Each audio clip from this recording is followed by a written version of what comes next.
If you died today, what dreams, what ideas, what gifts, what talents, what voice, what stories will die with you?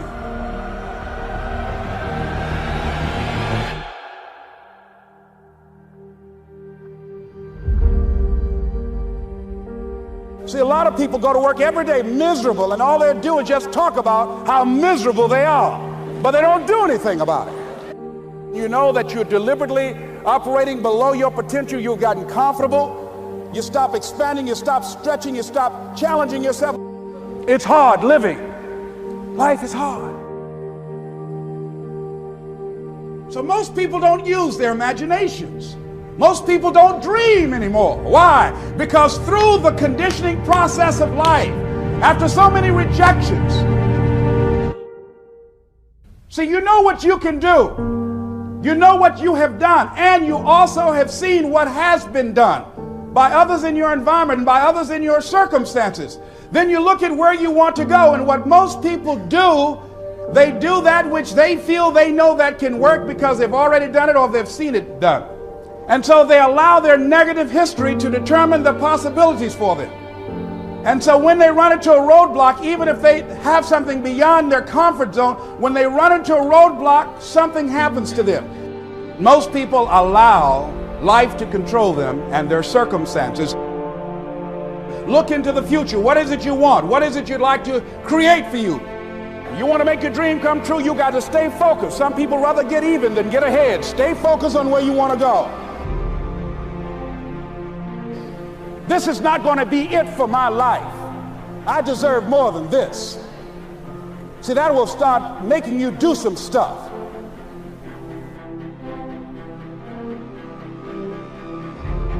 Not only is it possible for you to have your dream, but it's necessary.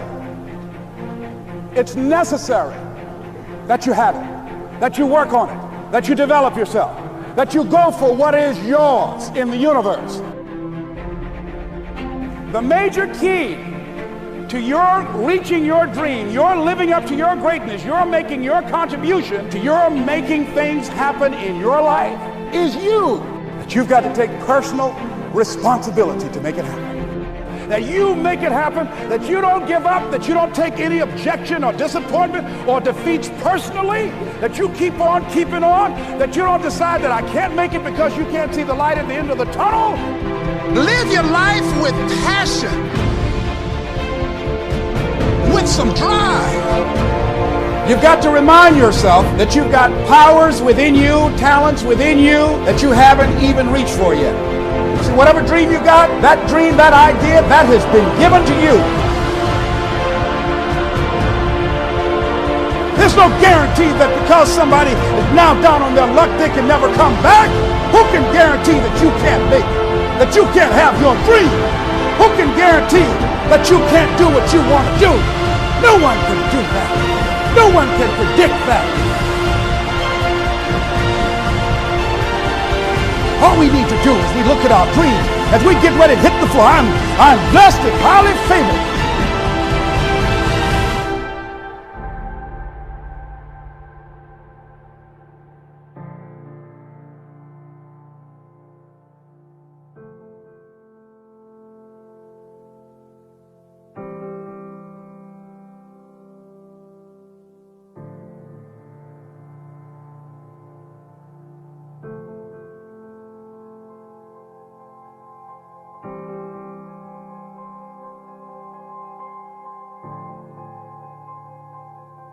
How could a man hit a target he could not see? That's a pretty good question. Here's another one. How can you hit a target you do not have? Besides, planes are built for flying. Ships are built for sailing. Houses are built for living. And man too was built for purpose. He was designed for accomplishment. He's engineered for success. He's endowed with the seeds of greatness. And the greatest danger we as human beings have is when we do not do anything at all. People today complain of lack of time. It's not lack of time that's the problem, it's the lack of direction. Are you a wandering generality, or are you a meaningful, specific? Are you going to work tomorrow because that's what you did yesterday? If that's the reason you're going tomorrow, you won't be as good tomorrow as you were yesterday because you're 2 days older and no closer to the goal you do not have. What about you personally? Have you got your goals laid out? Are you a meaningful specific, or are you a wandering generality?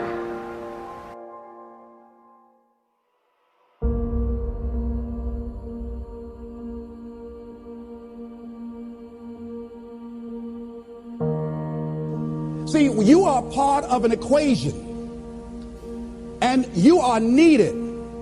Part of why we should begin to look at how we give up our lives, that we've got to begin to see, what is it that I'm supposed to do? What is my life work? And then give ourselves to that.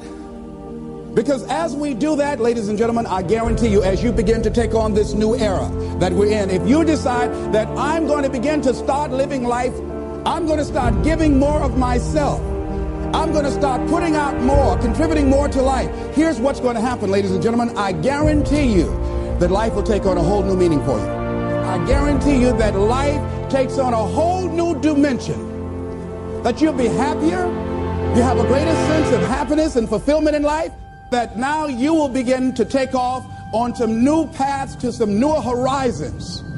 That you'll begin to see life totally different than most people.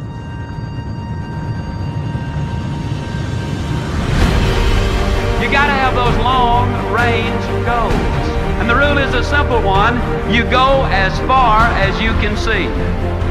And when you get there, you'll always be able to see further.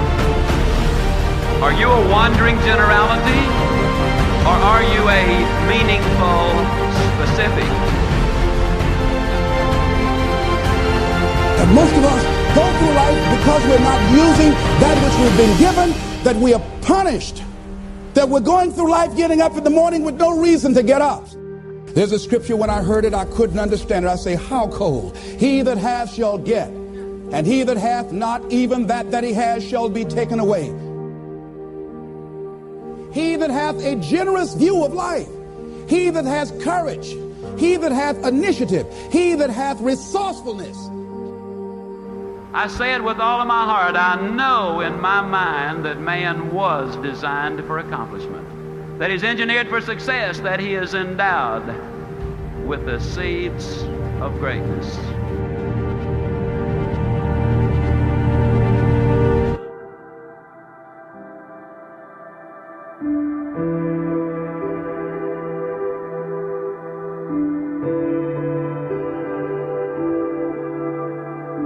Life will always give us some questions.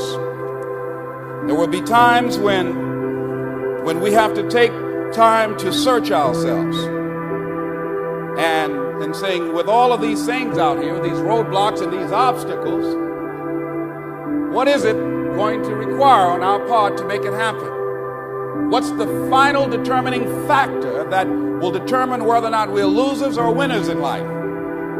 And here's what the answer is. It's you. No, it's not your circumstances. No, it's not your past. It's you. You're going to determine that. No, not what happened to you. No. It's you. It's you. You will determine whether or not this mission that you're on, and I believe that we're all on a mission. I believe that we all have a purpose, and we didn't just show up just to work every day and face some hard experiences in life, or go home after work and pop a can of beer and sit in front of the television set. No, I don't think that life is like that for us. I think that we all showed up here on a divine mission to do something.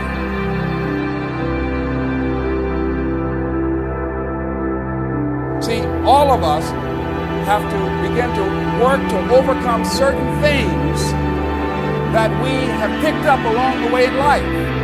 You've got to watch the energy that you're around, and you've got to start searching yourself to ask yourself, what is it? Is this really me? When you look in the mirror, when you look at your life, when you look at where you want to go, you got to ask yourself the question, is this really me? Samuel Smiles says, life will always be to a large extent what we ourselves make it. What we make it. What you make your life.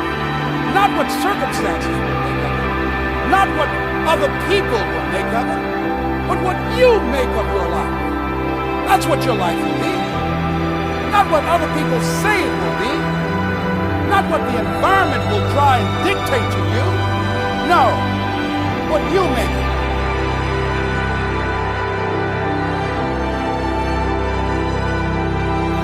Live now. A common consciousness to keep people from living up to their true potential. Here's something that we must begin to realize and acknowledge. We were all created to be winners. All of us. How can you prove that?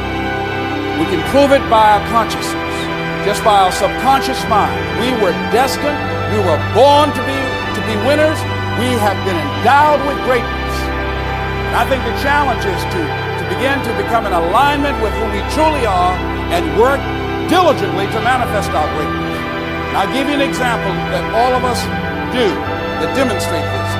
If you ever dream, whenever I had any dreams, I've never been an athlete before, but anytime I have any kind of dream about sports or movies or anything, I'm always the star. A friend of mine, she did her father's eulogy, and people were amazed at her, how they knew that she was daddy's little girl. They knew that they were very close, inseparable. And I asked her, how did you handle that? How did you do that? Because everybody knew that that was not only her father, but her closest friend. And she said that the day that he died, she said she was in his room and she was talking to him. You know, she said, Daddy, I love you, but I'm a big girl, and as much as I want you to be here, I want you to do what you want to do.